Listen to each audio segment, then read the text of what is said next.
राजा राम राम राम सीता राम राम राम राजा राम राम राम सीता राम राम राम राजा राम राम राम सीता राम राम राम राजा राम राम राम सीता राम राम राम राम सीता राम राम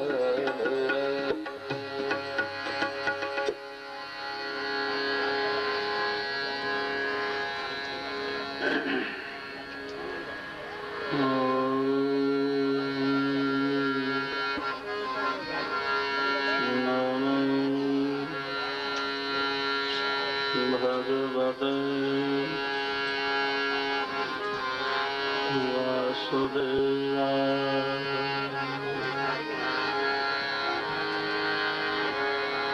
वंशे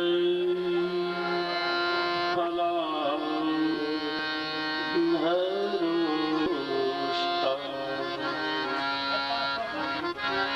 पूर्णेन्दु सुन्दरमुखा की जय।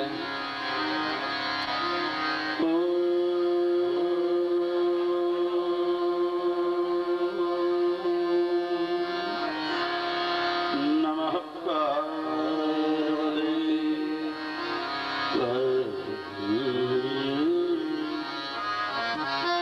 हर हर महादेव।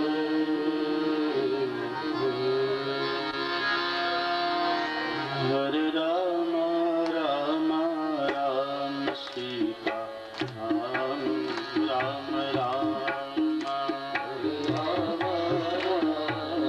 राम सीता राम राम राम हरे राम राम राम सीता राम राम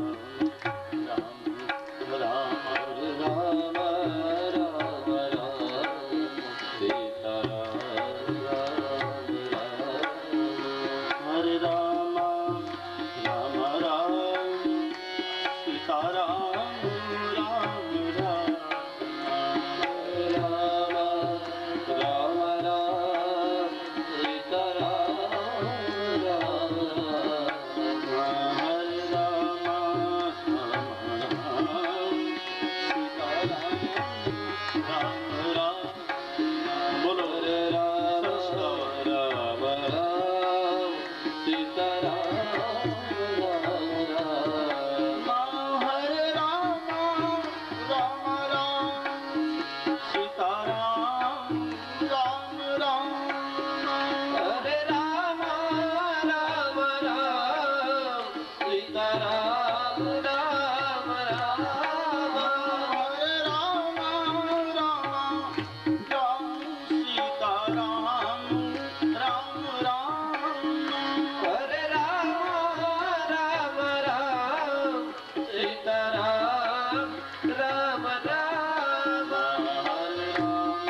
राम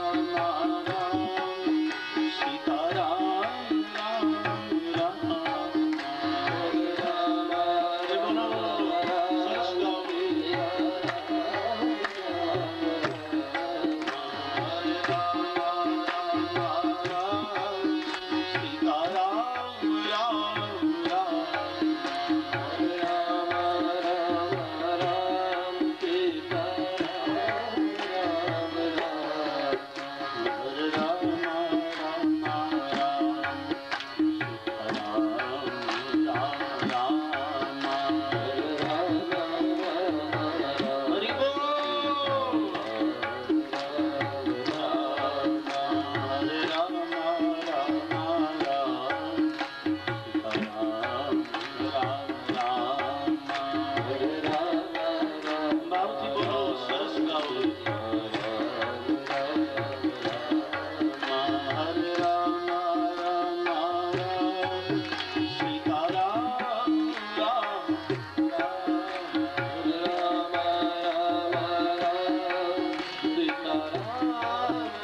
राम राम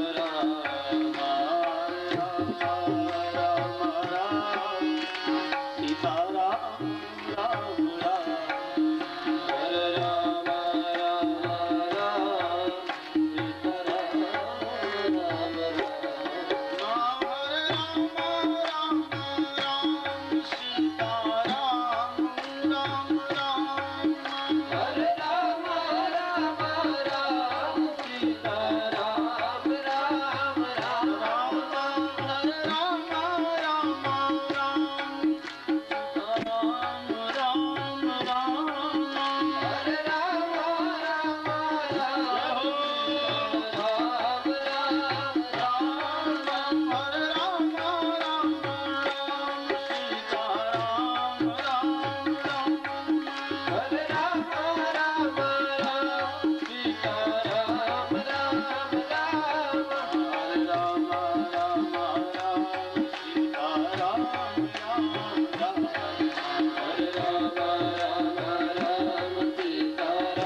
ગ્રહતો વરા ઇમા શિવપુરમ અસ્ય શ્રુત્વા વૈરાગ્ય કારણમ. પવિત્ર કથાની અંદર આપણે પ્રવેશ કરીએ. સવારે આપણે એ જોતા હતા કે જેણે જેણે શિવજીની કથા સાંભળી અથવા તો જેણે જેણે શિવજીના મંદિરના દર્શન કર્યા અથવા તો જેણે જેણે ઓમ નમઃ શિવાય મંત્રનો જાપ કર્યો, એ પ્રેત હોય ભૂત હોય છતાં એને મુક્તિ મળી ગઈ. કથાને સાંભળવાથી એક વસ્તુ ખાસ એ દેખાય કે જે કોઈ કથાને સાંભળે એને મોક્ષ મળે. બહુ સીધી વાત છે મોક્ષ. પણ પ્રશ્ન એ છે કે મોક્ષ મરી ગયા પછી મળે કે જીવતા મળે? બડા સુંદર પ્રશ્ન ઉઠાયા કે ગુજરી જાય માણસ ત્યારે મોક્ષ મળે કે જીવતા હોય ત્યાં મોક્ષ મળી જાય? શ્રીમદ ભાગવતજીની કે રામાયણની કે શિવ પુરાણની કોઈ પણ કથા તમે સાંભળો એટલે લગભગ એવું ફળ દેખાડ્યું છે, કથા સાંભળે ને મોક્ષ મળે, કથા સાંભળે ને મુક્તિ મળે, કથા સાંભળે ને નિર્વાણ મળે, કથા સાંભળે ને પછી ફરી વખત જન્મ ન થાય. પણ પ્રશ્ન એ છે જેને મોક્ષ લેવો એને મારી ના નથી, પણ ભગવાનની આગળ માગો ને. પછી કોઈ પણ ભગવાનની તમે પૂજા કરતા હો તો ભગવાનની આગળ માગો તો શું માગશો? હું તો એ જ કહીશ કે ભગવાનની આગળ માગો તો એ માગજો કે મહારાજ અમારે મોક્ષ નથી જોતો, મુક્તિ નથી જોતો. જો ખરેખર અમે તારી કથા સાંભળી હોય, અમને જો તારી કથા આમ ગમી હોય તો ભગવાન મોક્ષ ન જોઈએ, અમારે મુક્તિ નથી જોતી. અને મોક્ષનો સીધો અર્થ થાય કે ભગવાનમાં ભળી જાઓ. એટલે ભગવાનમાં ભળી ગયા પછી કાંઈ ન થઈ શકે.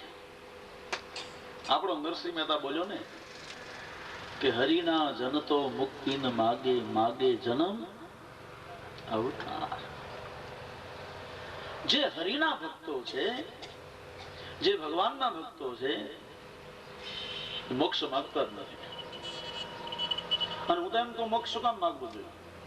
આવું સરસ ગામ મૂકીને, આવો સરસ રોડ ને કાંઠે ગામ આપણું, આવો સરસ જિલ્લો, અને આ જિલ્લો મૂકીને ઉપર જઈને ભગવાનમાં ભળી જવું એ શું કામ? મોક્ષનો સીધો અર્થ થાય છે બાપ બે અક્ષરો છે. મોક્ષના અક્ષરો બે છે. એમાં પહેલો અક્ષર છે મો અને બીજો અક્ષર છે ક્ષર. બહુ ગુજરાતી શબ્દનો અર્થ કરું છું. મોક્ષ એમાં પહેલો અક્ષર મોહ. મોહ એટલે જીવન જીવતા જીવતા સંસાર ઉપરથી મોહ ઉતારી દેવો, એટલે પહેલો અક્ષર મોહ. રહેવાનું ઘરમાં, ઘરના કામકાજ કરવાના, છોકરાને મદદ કરવાની, દીકરાની વહુ કામ કરતી હોય તો એને પણ મદદ કરવાની. પણ મારા બાપ જીવતા જીવતા મોહ ઉતારી નાખવામાં આપણું કાંઈ નથી. બસ એટલું યાદ રાખો ને તો મોક્ષ જીવતા મળી જાય. આપણને ખબર છે કે આપણું કાંઈ નથી. કે છે ઘણા લોકો અમારી આગળ આવીને કહેતા હોય કે બાપુ બધું છોડી દેવાની ઈચ્છા થાય, આ કથા સાંભળ્યા પછી એમ થાય બધું છોડી દઈએ. એટલે હું પૂછું છોડીને જાશો ક્યાં? તો કાંઈ ઈ કયો ક્યાં જશો? તમે ગમે ત્યાં જશો ત્યાં માયા તમને હેરાન કરશે. તમે સાધુ બની જાઓ ને, બદ્રીનાથમાં રહેવા વાળા જેની જટાના વાળ સુધી પડે છે ને, એને મોહ છે, એને માયા છે. તો મારી તમારી તો શું ગણતરી? એ ફાસ્ટેટના ફાળા પડે. બચ્ચા ડંકી બિગડ ગઈ છે તો इसके અરે પણ તમારી ડંકી બગડી, પણ અમારા છોકરા પાણી વગરના હાવ છે, એનું શું કરું? હું જ્યાં સુધી સમજુ છું સાધુ સંતો માટે અલગ વાત છે, પણ બાપ સંસારમાં રહીને સંસાર એવો બનાવો ને કે તમારો સંસાર મીઠો થઈ જાય. જીવતા પડે ને એના માટે મોક્ષની કોઈ જરૂર જ નથી. જેને જીવતા નથી આવડતું એ મોક્ષ માંગે. કારેલા હોય ને, કારેલા, આમ કારેલાનું શાક ભાવતું હશે ને બધાને ખબર છે. હું તો કારેલા ખાતો જ નથી, એટલે કોઈ સવાલ નથી, મને ભાવે જ નહીં કોઈ દિવસ. હા, કારેલા છે ને એ આમ લેવા જઈએ ને અને આપણે ચાખીને ત્યારે કડવા લાગે. તમે આમ ચાખો ને કડવું લાગે કારેલા. પણ એના એ કારેલા બેનોના હાથમાં આપી દે ને, અને બેનો રસોડામાં એ કારેલાને લઈ જાય અને એવા સરસ કપડાં પહેરાવે ને કારેલાને, ચણાનો લોટ ભરે, ગોળ નાખ્યો હોય, પછી જે કઈ નાખતા હોય. મારે બહુ રસોઈનું આપણો વિષય નથી, એટલે આપણે એમાં બહુ અંદર પડવું નથી. આમ તો અમને આવડે, બ્રાહ્મણ જો એટલે રસોઈ ના આવડે તો કેમ માનવું? કોઈ ન હોય તો બનાવી પણ નાખીએ. પણ મેં તમને કીધું અમારી રસોઈ અમે કૂતરા બે સમજીએ, બીજા કોઈને બહુ દેવાય એવી ના નાખી. રસોઈ તો આવડે, ના આવડે એવું કેમ કહેવાય? એ કારેલા ચાખ્યા હોય ત્યારે કડવા લાગે. વેદમાં આનું પ્રમાણ આપ્યું છે કારેલાનું. આ વેદની કથા છે, હું શાકની કથા નથી કરતો. વેદમાં સ્પષ્ટ લખ્યું છે કે કારેલા તમે ચાખો ત્યારે કડવા લાગે, પણ એના કારેલા જયારે તમારા ભાણામાં આવે, તમારા પાત્રમાં આવે, તમારી થાળીમાં આવે ત્યારે એના કારેલા મીઠા બને. કોણે મીઠા બનાવ્યા? એમ બાપ, સંસાર તમે જોવો તો કડવો જ છે, પણ સારું જીવન તો સંસાર મીઠો થઈ જાય. મીઠો બનાવો એ મારી તમારી જવાબદારી છે. જેને જીવતા આવડે ને એના માટે સંસાર સારો છે. પછી કોઈ બોલાવે આપણને નામ તોબડું ચડાવી જાય તો સંસાર કડવો છે બાપ. ગમ ખાના વો ચીજ બડી છે. તો મોક્ષનો એક સીધો અર્થ થાય, આમાં મારું કઈ નથી. ટૂંકમાં સંસાર ઉપરથી મોહ ઉતરી જાય. રહેવાનું સંસારમાં, ઘરમાં રહેવાનું, ઘરના કામકાજ કરવાના, ગામમાં રહેવાનું, વ્યવહાર બધો કરવાનો, પણ મોહ ઉતારી નાખવાનો બસ. આમ તો ખરેખર કીધું છે કે 70 વર્ષની ઉંમર પછી બહુ મોહ ન રહેવો જોઈએ. આમાં 70 ગયા હોય એને જ આ કથા લાગુ પડશે. 70 પછી મોહ ઉતારી દેવો છે.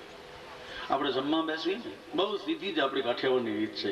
આપણે કાઠિયાવાડમાં નિયમ છે કે તમે જમવા બેસો, પેલા લાડવા આવે, પછી મોહનથાળ આવે, પછી ગોટા આવે, પછી શાક આવે, પછી દાળ આવે, પછી સંભારો આવે, પછી મમરી આવે, પછી દાળ આવે. પણ ભાત આવી જાય ને, ભાત આવ્યા પછી લોકો સમજે કે ભાત ની છેલ્લી આઈટમ છે, એટલે લાડવા નહીં આવે, ભાત છેલ્લા છે. ભાત આવ્યા પછી લાડવો ના મંગાય. ઘણા ભાતમાં છોડીને ખાઈ જાય. ઘણા લાડવા ઉપર પ્રેમ હોય. ભાત આવી ગઈ ભલે આવી ગઈ શું થઈ ગયું, પણ ભાત આવી જાય ને બાપ એટલે જમવા વાળા સમજી જાય કે હવે લાડવો નહીં આવે. માથા ઉપર જયારે સફેદ છાપરા ગોઠવાઈ જાય ને, આખું બધું સફેદ થઈ જાય ને, પછી કાળા ન કરાય. નહીં આજે તો લોકો કરે છે ને, સફેદ થયા પછી પણ લોકો કઈક કરે છે. શું હોય ને કે ડાય કરે, ડાય. પણ એ કેટલી કરી માથું ધોઈ નાખો એટલે હતા નહીં એવા ને એવા પાછા. બાપ, ભાત પીરસાણા પછી જેમ લાડવાની ઈચ્છા ન રાખી શકાય, એમ ઉંમર ધીમે ધીમે થતી જાય પછી મોહ ઉતારી નાખો. એટલે હું કોઈને એમ નથી કહેતો કોઈ નિવૃત્ત થઈ જાવ. નિવૃત્ત તો કોઈને થવાનું જ નથી. મને ઘણા કે બાપુ તમારી કથા સાંભળ્યા પછી એમ થાય બધું છોડીને તમારી ભેગા વહી આવી. ત્યારે હું એમ કહું 6-7 જણા તમે છીએ, મારામાંથી લોકો કંટાળી જાય, તમને ક્યાં ભેગા લઈ જવા? અમારી ભેગા આવવાની કાંઈ જરૂર નથી, કારણ કે એટલા જ કાફી છે. બહુ લાંબાની પણ જરૂર નથી. સંસારની એ બેડીઓ એને તોડતા વાર લાગે છે. સંસારની આ બેડીઓ એને તોડતા વાર લાગે છે. પછી ભલે ને હોય ફૂલોની, છતાં એને છોડતા વાર લાગે. મોહ છે ને એ જ આપણને કથામાં નહીં આવવા દે. કથામાં ન કોણ આવવા દે? મોહ. સત્સંગમાં ન કોણ જવા દે? મોહ. મોહ એટલે હું VIP છું, હું મોટો માણસ ગણાવ, મારાથી કાંઈ કરાય નહીં, મારાથી બહુ હસાય નહીં. આ મોહ. હવે બીજાને કોઈને ક્યાં વાત કરો? અમને ભૂખ લાગે ને અમારે ગાંઠિયા ખાવા બહુ મુશ્કેલી પડે. ભાવે ગાંઠિયા મને, પણ જાહેરમાં ખવાય ને, કારણ કે લોકો તરત જ કે બાપુ તમે એટલે અમારે કઈ ખાવું જ નહીં. પણ બાપ, મોહ છે ને એ ચિંતાનું કારણ છે. તુલસીદાસજીએ રામાયણમાં એક સુંદર ચોપાઈ લખી કે મોહ છે ને રાત્રિ. ભાગવતમાં પણ અને ભરતોરી મહારાજે ભરતોરી શતકમાં લખ્યું છે કે કોઈ પણ વસ્તુનો તમને મોહ થાય ને એનો શોક થાય, એનું દુઃખ થાય. બીડીનો બંધાણી માણસ હોય મોહ, પણ બીડી ન મળે તો એટલો બધો મળતો થઈ જાય ને. તમે જોજો, તમાકુનો વ્યસની માણસ હોય ને, વીઆઈપી માણસ હોય, એને ત્યાં મોટરમાં બેઠો હોય પણ ભિખારીની આગળ ચૂનો માંગવો પડે, ત્યારે વીઆઈપી પણ બધું વ્યૂ થાય. તમે જોજો, મને અનુભવ છે, મેં ઘણા બધા ખાધી એટલે. તુલસીદાસજીના શબ્દોમાં લો તો મોહ છે ને, મોહ નિશા સબ સોવ નિહારા, देखिए सपन अनेक प्रकार, मोह निशा सब सोव निहारा, देखिए सपन अनेक प्रकार, मोह निशा सब सोव निहारा, देखिए सपन अनेक प्रकार, मोह निशा सब सोव निहारा, देखिए सपन अनेक प्रकार, जानियो तब ही जीव जग जागा, जग सब विषय विलास विरागा, जग सब विषय विलास विरागा, विलास विरागा, विलास विरागा. મોહ એક રાત્રિ અને મોહની અંદર આપણે બધા સુધાણ છે. એક મોહ છે અને જ્યાં સુધી સત્સંગમાં ન જઈએ ત્યાં સુધી મોહનો ક્યારેય નાશ થતો નથી. સત્સંગમાં ગયા પછી જ મોહનો નાશ થાય. અને ગમે એવો મહાન વ્યક્તિ હોય, ગમે એવો મોટો માણસ હોય, પણ તમે જો સત્સંગમાં આવે એટલે બધા નીચે જ બેસવું પડે. પેલો કથાકાર એને કાંઈ ન આવડતું હોય પણ વીઆઈપી હોય ને એટલું જ બેસવું પડે. મોહ નાશ પામે. बिनु सत्संगन हरि कथा, बिनु मोहन बाबू, मोह गए बिनु राम पद, होई न दृढ़ अनुराग, होई न दृढ़ अनुराग. આ મોહને સંસારમાંથી લઈ અને ભગવાનની અંદર પુરોવી ગયો. બીજું કાંઈ કરવું નથી. સંસારમાં રહીએ અને એ સંસારના મોહને પાછો ભગવાનમાં પુરોવી ગયો. આપણે ત્યાં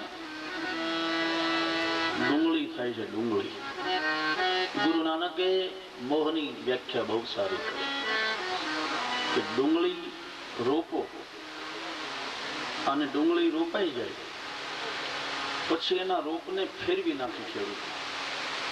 રોપ હોય ને એને ફેરવે. લગભગ આવી ખેતીમાં કઈક વ્યવસ્થા હોય. એ ડુંગળીના રોપને ફેરવી અને પાછા ખેતરમાં ઉગાડી દે, એને કહેવાય મોહ. મૂળ કરવાનું છે શું? જેમ ડુંગળીના એ રોપને બદલાવી નાખે માણસ અને બદલાવ્યા પછી ખાલી ખેતર જ બદલાવે ને, એમ સંસાર રૂપી ખેતરમાં જે મોહ હોય એ સંસાર રૂપી મોહને લઈ અને ભગવાનના ચરણ રૂપી ખેતરમાં રોપી દેવો, એને કહેવાય મોહ. તો મોક્ષનો સીધો અર્થ થાય છે આમાં મારું કાંઈ નથી. મોહ એટલે મારા પણાનો ક્ષય કરી નાખીએ એનું નામ મોહ. એક લહેર છે વરસાદની. શ્રી રામ જય રામ જય જય. અને બીજાનું ભલું કરવું એ ખુદ. મનથી કોઈનું ખરાબ ઈચ્છીએ કે મનથી કોઈનું ખરાબ કરીએ કે મનથી કદાચ કોઈ વ્યક્તિનું ખરાબ થઈ જાય તો પાપ.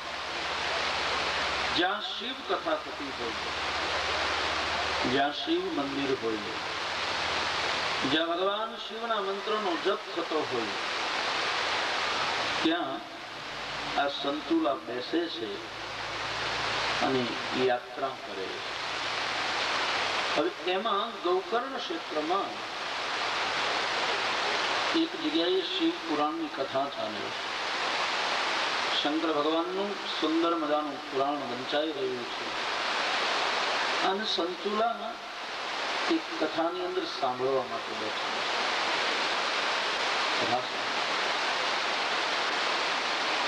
એમાં પેલા કથાકાર જે હતા એમણે કીધું કે જે પાપ કરે, જે સ્ત્રી પોતાના પતિને છોડી અને બીજા પુરુષનો સંગ કરે એ નરકની અધિકારી બને છે. આવું કથામાં સંતુલા કથા સાંભળે છે. એમાં સાંભળ્યું કે જે વ્યક્તિ પોતાના પતિને છોડે અથવા તો પતિવ્રત ધર્મને પાળતી નથી અને બીજા પુરુષનો સંગ કરે ને એને ઘોર નરક મળે છે અને નરકની અંદર એને પીડા ખૂબ ભોગવી. હવે આ કથા પેલી સંતુલા સાંભળી રહી છે. સંતુલાને થયું કે મેં એવું પાપ કર્યું છે કે મારા પાપ ઈશ્વર કોઈ દિવસ માફ નહીં કરે, મારા પાપને પરમાત્મા કોઈ દિવસ ક્ષમા નહીં આપે. એક કથા પૂરી થઈ. મારા શ્રી કથા પૂરી કરી પોતાના નિવાસ સ્થાને જે ઉતારે જતા હતા ત્યાં સંતુલાએ આવી મહારાજને વંદન કર્યા. જે કથાકાર હતા ને એ મહારાજને પ્રણામ કર્યા, નમસ્કાર કરીને કીધું, બાપજી તમે એમ બોલ્યા કે જે પાપ કરે, જે પોતાના પતિને છોડી દે અને બીજા પુરુષનો સંગ કરે એને નરક મળે. હા, પેલા કથાકારે કીધું શિવ પુરાણમાં આવ્યું એટલે હું બોલ્યો. સંતુલાએ મહારાષ્ટ્રની આગળ કીધું કે મહારાજ મેં ખૂબ પાપ કર્યા છે. મેં એટલા બધા પાપ કર્યા છે કે મને ભગવાન ક્યારે માફ નહીં કરે. અને આપણે જે કરેલા પાપ હોય ને એ ભગવાનની આગળ પ્રગટ કરવું. પાપ કરવાની મારી ના નથી, પણ પાપ કર્યા પછી કબૂલ કરવું ને એક મોટી વાત છે. પાપ કર્યા પછી પાપને છુપાવવો નહીં, પાપને સંતાડવો નહીં. પાપ કર્યા પછી સમાજની અંદર જાહેર કરી દો મેં એટલા પાપ કર્યા છે, તો આપણા પાપ છે ને બહુ વાંધો નહીં આવે. કલાપીએ લખ્યું છે કે હા પસ્તાવો વિપુલ ઝરણું સ્વર્ગથી ઉતર્યું છે અને પાપી તેમાં ડૂબકી દઈને પુણ્યશાળી બને. આપણે ત્યાં લોકો મંદિરમાં દર્શન કરવા જતા હોય છે તો આમ એવા નમતા દર્શન કરવા જાય, આમ એવા નમી જાય આપણને એમ થાય કે ઓહો આ બીજો તુકારામ જન્મો શું, પણ ખરેખર નમતો નથી. એક ભજનની લીટીમાં બતાવ્યું, પાપ એના ઢાંકવા નમી નમીને ચાલતા, પાપ એના ઢાંકવા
વાંધો નહીં, અમારી ઉપર તો વાંધો નથી,